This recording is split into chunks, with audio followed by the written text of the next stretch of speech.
So ఇప్పుడు మనకి green కార్డులు టైట్ అయిపోయాయి, గ్రీన్ కార్డు ఇవ్వడం ఇబ్బంది, సిటిజన్షిప్ ఇబ్బంది, ఇవన్నీ ఉన్నాయి కదా.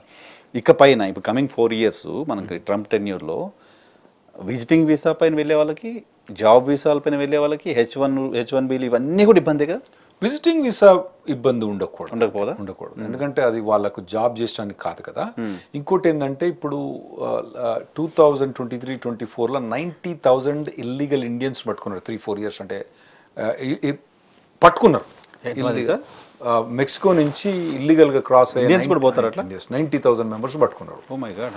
అయితే ఇప్పుడు ఏమైతుందంటే ఇప్పుడున్న గవర్నమెంట్ వాళ్ళ ప్లాన్ ఏంటంటే ఎవరైతే ఇల్లీగల్గా యూఎస్లో పనిచేస్తున్నారో వాళ్ళ మీద చాలా టార్గెటెడ్ రైడ్స్ చేస్తారు. సో దాంతో చాలా మంది ఎవరైతే ఇల్లీగల్ పోదలుచుకుంటారో చాలా డిస్కరేజ్ అవుతారు. అది చాలా మంది అప్రిషియేట్, డెమోక్రాట్స్ కూడా చాలా మంది అప్రిషియేట్ చేస్తారు. సో అయితే ఇప్పుడు ఎవరైతే బిజినెస్ వీసా మీద కానీ విజిటింగ్ వీసా మీద పోయి పిల్లలతో రావడానికి వాళ్ళకి ఏమి ఇబ్బంది ఉండకూడదు అంటే. అయితే ఎవరైతే పోయి ఇల్లీగల్గా రెస్టారెంట్స్లలో వాటిలలో పని చేసుకునే టైప్లో వాళ్ళకి మాత్రం కంపల్సరీ ఇబ్బంది పెడతారు. అతను రైట్స్ అయితే ఈ రెస్టారెంట్స్ల మీద వాళ్ళని అందరినీ తరిమేస్తారు కాబట్టి అటువంటి వాళ్ళు ఎవరైతే పోదలుచుకున్నారో వాళ్ళు పోవడం తగ్గిపోతుంది. మరి మెక్సికో నుంచి ఏమంటారు, మీరు అన్నారు ఇంతకుముందు దండయాత్రని, దండయాత్రలాగా వేల మంది వచ్చేస్తూ ఉంటారు కదా, వాళ్ళు ఏం పని చేస్తారు, వాళ్ళని ఎలా ఐడెంటిఫై చేస్తాడు, వాళ్ళని ఎలా పంపిస్తాడు? వాళ్ళని ఎలా పనిచేస్తారంటే ఇప్పుడు వాళ్ళు చెప్పే లెక్క ప్రకారం దాదాపుగా 20 million అంటే 20 లక్షల మంది, 20 million అంటే యాక్చువల్లీ 20 లక్షల మంది కాదండి, 2 కోట్ల మంది 2 కోట్ల మంది అక్కడ ఇల్లీగల్గా ఉన్నారండి. వాళ్ళందరినీ ఎట్లా వేస్తారంటే ఇప్పుడు వాళ్ళు చెప్పేది ఏంటంటే 7 లక్షల మంది క్రిమినల్ ఆల్రెడీ కమిట్ చేసిన వాళ్ళు ఉన్నారు. అంటే క్రిమినల్ అంటే ట్రాఫిక్ టికెట్స్ ఇటువంటివి కావు, ఇది హెల్మెట్ లేకుండా పోవడం కాదు, వేరే క్రిమినల్ అని వాళ్ళు చెప్పే లెక్క ప్రకారం. Out of 2 crores 7 lakhs 2 crores 7 lakh people వాళ్ళు క్రిమినల్ యాక్ట్ చేసి కన్విక్ట్ అయిన వాళ్ళు ఉన్నారు. తర్వాత ఫైనల్ డిపోర్టేషన్ ఆర్డర్ వచ్చిన వాళ్ళు ఉన్నారు. వాళ్ళందరూ నెంబర్ 1 టార్గెట్ అని ఇప్పుడు ఇమిగ్రేషన్ కస్టమ్ ఎన్ఫోర్స్మెంట్ ప్రొవిజన్ నుంచి ఇప్పుడు బార్డర్ జార్ జార్ అంటారు, కింగ్ అనే టైప్లా అతను టార్గెట్ అది మెయిన్ అని అంటాడు. కానీ మాకు తెలుసు ఈ ఎక్కడైతే ఇల్లీగల్గా పనిచేసే వాళ్ళు ఉన్నారో వాళ్ళ మీద బాగా టార్గెట్ చేస్తారంటే కంపల్సరీ. మీరు కొన్ని టెక్సస్ రెస్టారెంట్లో పోతే చాలా మంది వాళ్ళే ఉంటారండి, స్పెషల్గా బోల్దో వాళ్ళు, కుక్స్ వాళ్ళందరూ చాలా మంది ఉంటారు. తర్వాత గడ్డి కట్ చేసేవాళ్ళు, garden maintenance, lawn maintenance, house cleaning, ఇటువంటి ప్రొవిజన్స్లో చాలా మంది వాళ్ళు ఉన్నారు.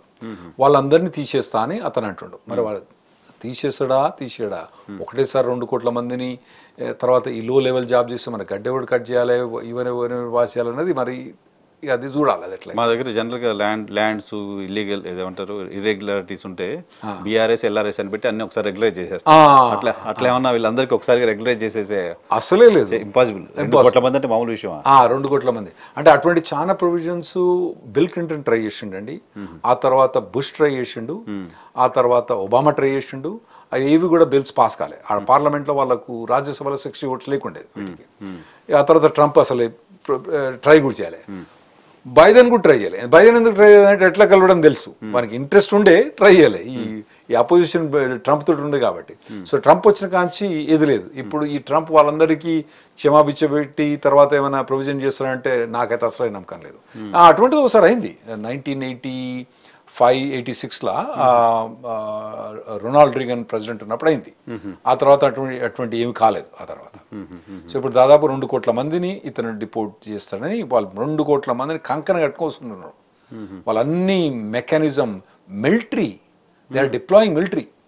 ఇప్పుడు ఈ బార్డర్ ఇన్వేజన్ ప్లాన్లో వీళ్ళు మిలిటరీని పెట్టి బార్డర్ మొత్తం కంట్రోల్ చేస్తే ఏదైతే ఈ ఎన్ఫోర్స్మెంట్ డివిజన్ ఉందో బార్డర్ నుంచి తీసేసి ఇక్కడ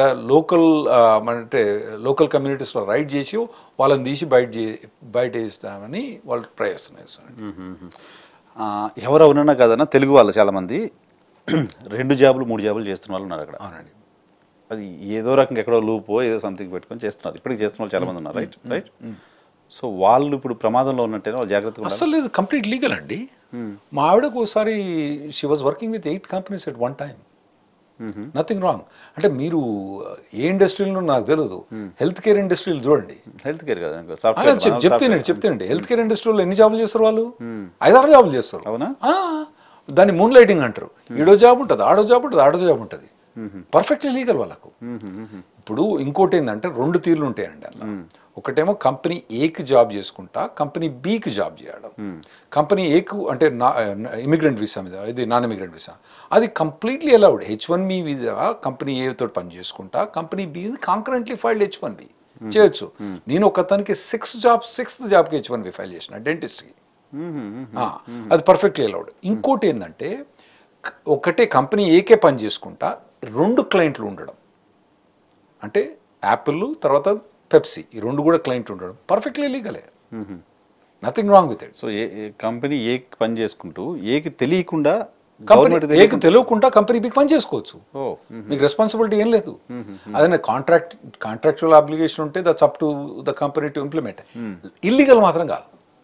సో ఏ రకమైన ఇది ఇల్లీగల్ అక్కడ 2 జాబులు అనేది కొంత భయపడతా ఉంటారు. సెకండ్ కంపెనీ ఒకవేళ కనుక మీరు పని చేసుకుంటా ఇండియాలో కనుక శాలరీ ఇచ్చింది అనుకోండి ఇల్లీగల్గా, అది ఇల్లీగల్ అయింది.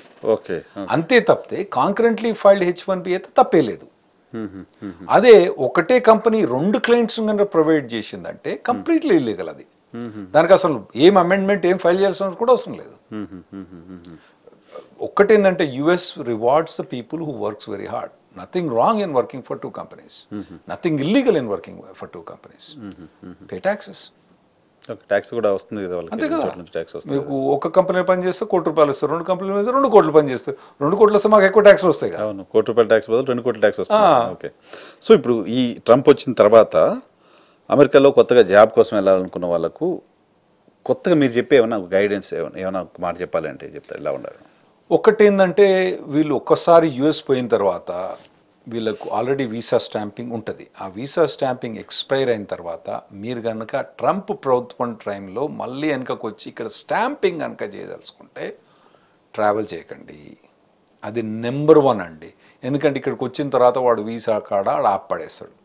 ఆప్పడేసిందంటే జాబ్ పోద్ది. వాడు ఏమంటాడు, నేను ఎంక్వైరీ చేస్తలే నీకు జాబ్ ఉందా లేదా అని చెప్పి ఫైల్ తీసుకొని పక్కన పెట్టేస్తాడు. పక్కన పెట్టేసి 6 నెలల దాకా పక్కన పెడతాడు. 6 నెలల దాకా పక్కన పెడితే ఏం జాబ్ ఉంటుందా? పోతుంది. నేను జాబ్ పోద్ది. జాబ్ పోయిన తర్వాత అరే నాయన నువ్వు జాబ్ పోయింది కదా నేను వీసా రిజెక్ట్ చేస్తానంటాడు. Oh my god. సో అయితే ఇవన్నీ చిల్లర వేషాలండి. ఇవన్నీ చిల్లర వేషాలు తగ్గించేయడం కావాలని. సో మీరు ఇండియా రావడం బంద్ చేసుకోవడం బెటర్ అండి. 4 ఏళ్ళు అమెరికా నుంచి ఇండియాకి రాకపోవడం బెటర్. మరి అంటే మీ అవ్వకు కనుక మంచిగా మెర్సిడీస్ కారు ఉండి రాగానే నువ్వు దిగంగానే నీకు ఆడి కారు కొనిచ్చింది అనుకోండి, సరే నీ ఇష్టం వచ్చేసాయి.